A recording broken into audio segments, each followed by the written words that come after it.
Like, what do you have to keep in your bag to keep you organized? I started doing the packing cubes because I felt like that actually does help organize you. It does. In a rollerboard bag, you don't really need it because... You think?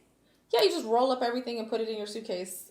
Like, I roll up my clothes and I just, like, sit it in vertically. Oh, okay. As opposed to folding, because in folding, you don't get as much room. You don't see what you have, which I hate. Yeah. But in the packing cubes, like, you can just put so much in there. Mm-hmm.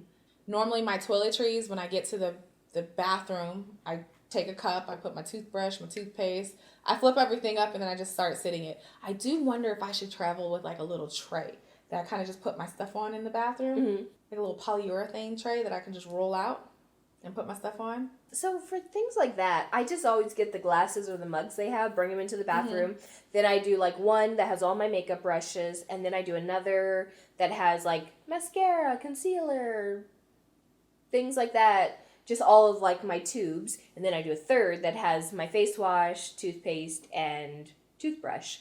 And that's perfect on my counter. Then, like, I got the little S-shaped hook that you gave me. Oh. And, like, I put my loofah in the bathroom. That is a must.